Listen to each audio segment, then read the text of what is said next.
है वो मत देखो, कोई आपको फोर्स नहीं करता देखने के लिए। अगर आपने इस चैनल को सब्सक्राइब कर रखा है तो आप अनसब्सक्राइब कर दो। वैसे हमारे फिल्म इतिहास में हमेशा ऐसे कई तरीके अपनाने की कोशिश की गई जिससे फिल्म सफल हो, और उनमें से ही एक तुर्फ का इक्का हमेशा काम आया, जो कि था कहानी में ऐसा पात्र डालना जो गरीबी से उठता है और लड़ता है कानून से, सिस्टम से, हीरो की तरह। चाहे वो देशभक्ति जगाना हो, या करप्शन से लड़ना हो, या बचपन में हुए अपने माता पिता के साथ हादसे का बदला लेना हो, या फिर एक छोटे से इलाके से निकल के आसमान की ऊंचाइयों को छूना हो। दुनिया में गरीब पैदा होना कोई जुर्म नहीं, कोई पाप नहीं, मगर गरीब मरना सबसे बड़ा जुर्म है, सबसे बड़ा पाप है। Bravo, Bravo.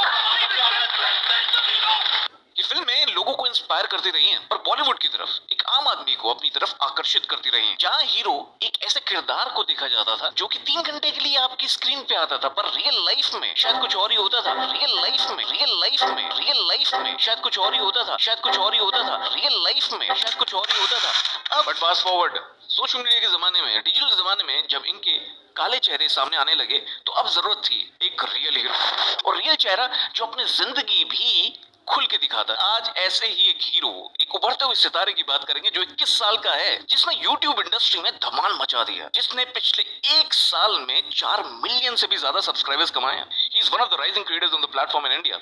और कहां से आते हैं ये? आते हैं एक छोटे से शहर हांसी से, जो हरियाणा में है।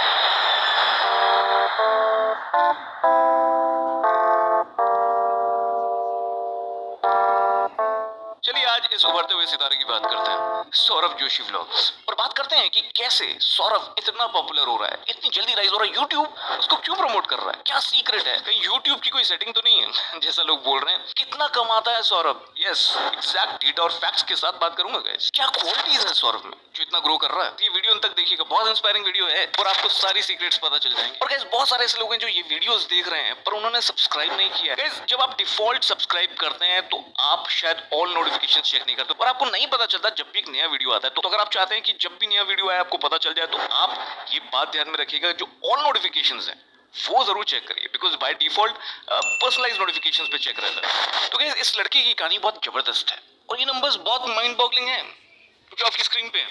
मतलब 10 मिलियन व्यूज, 8 से 10 मिलियन व्यूज हर दिन, 20 से 30 हजार सब्सक्राइबर्स हर दिन। पिछले 1 साल में गाइस, 1 साल में 4 मिलियन से भी ज्यादा सब्सक्राइबर्स, और अप्रैल के लास्ट महीने में तो 1 मिलियन पूरे सब्सक्राइबर्स बस 1 महीने में। 156 ऐसे वीडियोस जिसके 3 मिलियन से भी ज्यादा व्यूज हैं, 42 ऐसे वीडियोस जिनके 5 मिलियन से ज्यादा व्यूज हैं, और 2 ऐसे वीडियोस जिसके 10 मिलियन से ज्यादा व्यूज हैं।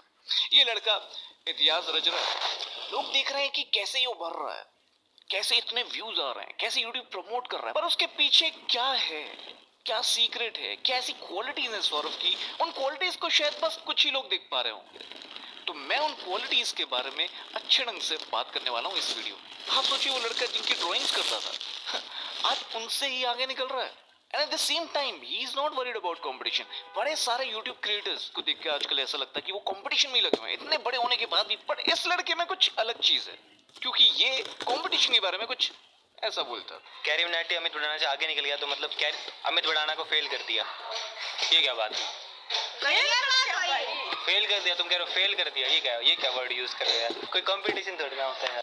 इससे पहले मैं सौरभ के बारे में बात करता, समझ पाता कि क्या उसकी सक्सेस का कारण है, क्यों इतनी जल्दी वो राइज कर रहा है यूट्यूब प्लेटफॉर्म पे। मेरा उसको ऑब्जर्व करना बहुत जरूरी था। अब आप में से जो कुछ लोग हैं उन्होंने मेरे कमेंट्स देखे होंगे सौरभ के वीडियोस पे। कई लोगों ने तो ये भी बोला कि भैया आप स्पैम कर रहे हो, भाई आपको ये नहीं करना चाहिए।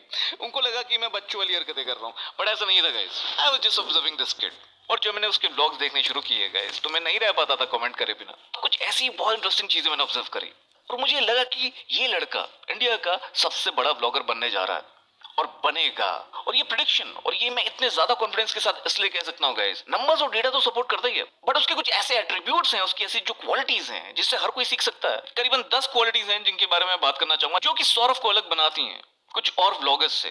वो 10 क्वालिटी बताऊंगा मैं, पर उससे पहले व्लॉगर्स की बात हो रही है तो मैं आपको इंडियन व्लॉगिंग सीन और इंटरनेशनल व्लॉगिंग सीन के बारे में भी बताना चाहूंगा, और ये बताना चाहूंगा कैसे व्लॉगिंग टाइमलाइन ऑन यूट्यूब पे सौरभ ने कब्जा किया है। So here is a quick capsule of vlogging space on YouTube. ये आपने कहीं और नहीं देखा होगा, तो कुर्सी की पेटी बांध लीजिए और ये टाइमलाइन देखिए। इस इंडियन यूट्यूब कम्युनिटी में हमने बहुत तरह के व्लॉगर्स देखे हैं। कुछ फूड ब्लॉगर्स रहे हैं, कुछ मोटो ब्लॉगर्स रहे हैं, कुछ ट्रैवल ब्लॉगर्स रहे हैं। बिना मेकअप के भी कितना प्यारी दिख रही है कि नहीं दिख रही? कोई फिटनेस, कोई ब्यूटी, तो कोई क्रिंज। रास्ते में किसी नहीं करनी है, ठीक है नहीं करूंगा। कहाँ करनी है बता दो। और कोई बहुत सारा क्रिंज। क्या है तू? हटो। हट जाओ यार।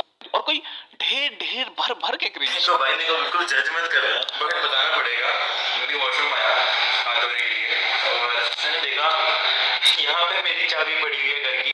पर family vlogs is one thing जिसकी बहुत ज्यादा जगह थी इंडियन यूट्यूब कम्युनिटी में, और वो लॉकडाउन के टाइम पे बहुत ज्यादा अच्छे ढंग से फिल भी हुई है। फ्लाइंग बीस्ट एक ऐसे व्लॉगर हुए जिन्होंने इस स्पेस को अच्छे ढंग से फिल किया। अकेले मैं कमरे में बैठी हूँ अकेले।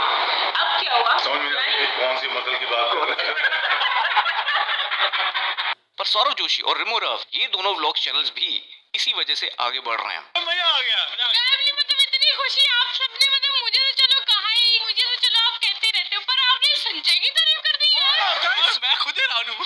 गाइस, लॉकडाउन के राउंड से ये जो ग्रोथ होनी शुरू हुई है, ग्रोथ बहुत ऐतिहासिक रही है, और ऐसी ग्रोथ याद दिला देती है हमें पॉल ब्रदर्स की। और जहां पॉल ब्रदर्स की बात हुई थी है, वहां इंटरनेशनल व्लॉगिंग सीन के साथ कनेक्ट करते हैं इंडियन व्लॉगिंग सीन को, और दिखाता हूं मैं आपको एक टाइम कैप्सूल कैसे व्लॉगिंग इंडस्ट्री बढ़ रही है यूट्यूब।